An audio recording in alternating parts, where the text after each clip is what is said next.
Bonjour à tous, je suis content de vous retrouver pour cette nouvelle vidéo et aujourd'hui on va parler de Cloud Native.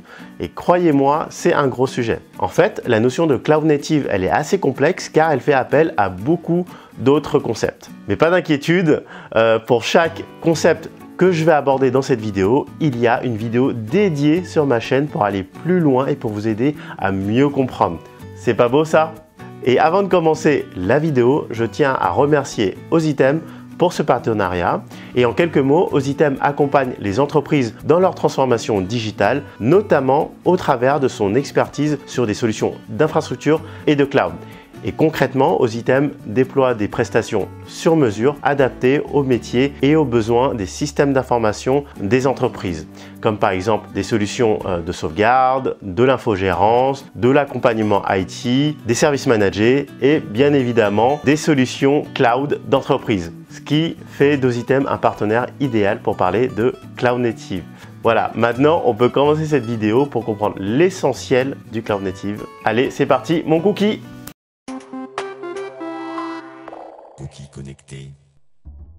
Une application Cloud Native est une application conçue pour tirer parti au maximum des avantages et des innovations du cloud, qu'ils soient publics, privés ou hybrides. Par contre, attention à ne pas confondre cloud et Cloud Native. Ce n'est pas parce qu'une application est hébergée dans le cloud qu'elle est Cloud Native. Dans une approche Cloud Native, le plus important n'est pas où une application est hébergée, mais comment elle est conçue, déployée et gérée. Évidemment, l'approche Cloud Native favorise l'usage du cloud. La raison est que le cloud permet aux développeurs d'une organisation de se concentrer sur la création de valeur par les applications et donc sur le cœur de métier de l'organisation, sans notamment se soucier de la gestion de l'infrastructure, c'est-à-dire les serveurs, le stockage, le réseau, etc. Autant le laisser à des spécialistes que sont les fournisseurs cloud tels que AWS, Microsoft Azure, OVH Cloud ou Ositem. Et le tout en profitant des innovations du cloud pour apporter encore plus de valeur. Par exemple sur l'IoT ou l'intelligence artificielle, le serverless, le big data, etc.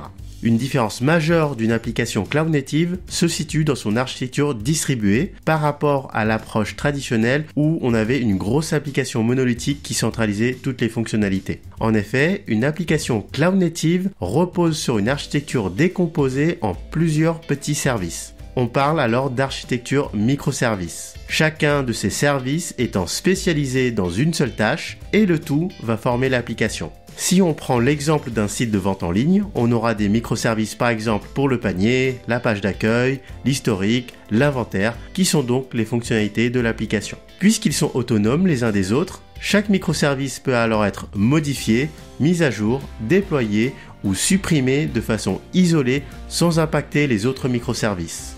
Il est donc possible de mettre à jour de façon continue les différentes parties de l'application sans prendre de risque pour l'application au global, ce qui permet de gagner en agilité pour les développements.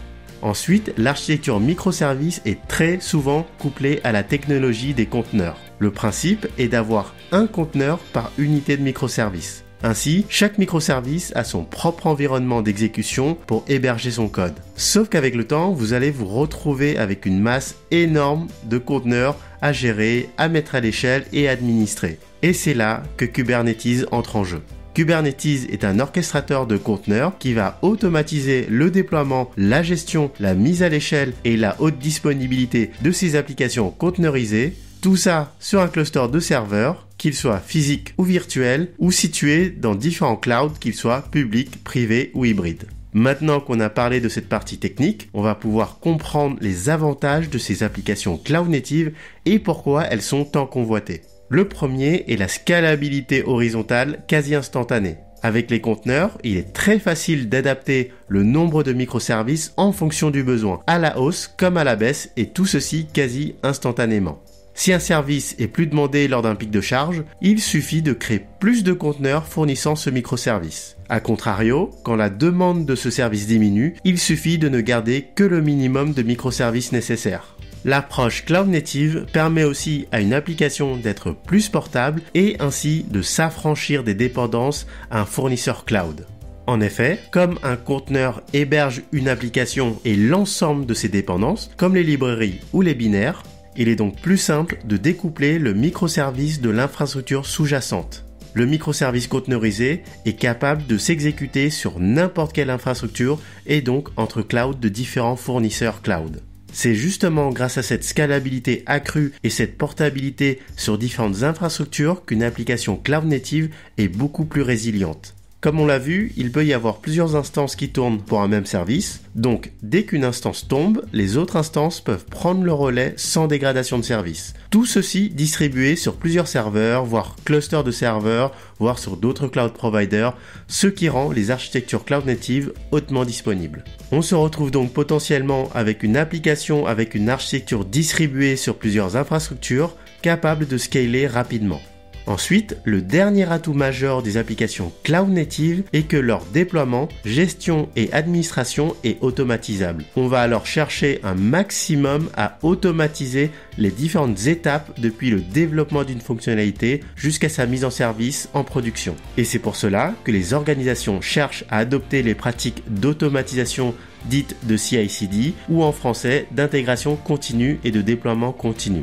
Jusqu'à présent, on a vu principalement les aspects techniques de l'approche cloud native, mais son adoption demande aussi des changements côté organisationnel et culturel. Déjà, l'approche cloud native est quasi indissociable de l'approche DevOps. Le DevOps cherche à rassembler les équipes de Dev et d'Ops autour d'un objectif commun long terme, celui de la création de valeur business par les applications. Le DevOps permet de converger vers une approche cloud native avec l'automatisation des processus et des technologies entre les équipes Dev et Ops, ce qui permet d'intégrer plus rapidement les innovations dans les cycles de développement et de déploiement de l'application cloud native.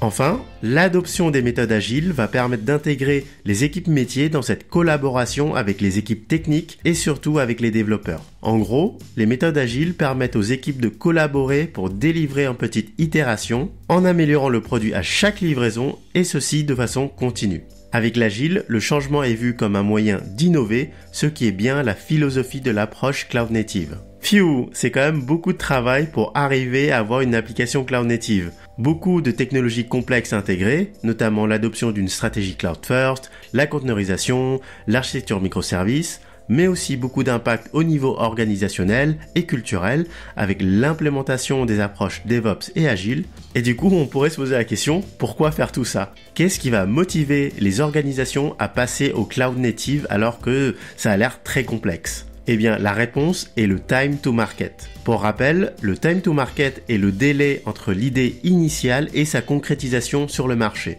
Les applications cloud native permettent, avec tous les avantages qu'on a vus, de réduire fortement le time to market, ce qui permet aux entreprises de transformer plus rapidement leurs idées en produits disponibles sur le marché, avec des itérations plus fréquentes et plus rapides. Aujourd'hui, un time to market rapide est devenu un facteur stratégique majeur dans le contexte économique concurrentiel actuel, puisqu'il permet à une entreprise de prendre un avantage concurrentiel décisif en intégrant les toutes dernières innovations dans ses produits ou de réitérer rapidement pour adapter ses produits aux nouveaux besoins du marché et ceci de façon continue. Voilà, cette vidéo est finie. J'espère qu'elle vous a plu et j'espère qu'elle vous a aidé. Encore une fois, merci aux items de m'avoir permis de créer cette vidéo sur le cloud native. Et d'ailleurs, si vous êtes intéressé par les différents sujets que l'on vient de voir dans la vidéo, que ce soit sur le cloud, le DevOps, l'automatisation, la conteneurisation, etc., sachez qu'Ositem embauche des profils pour travailler sur ces sujets. Je vous invite donc à aller voir dans le lien dans la description pour avoir plus d'informations sur ces différentes opportunités et sur Ositem. En tout cas, merci à eux encore une fois de m'avoir laissé la liberté totale de faire cette vidéo. Et quant à nous, on se retrouve pour une prochaine vidéo. À bientôt, ciao!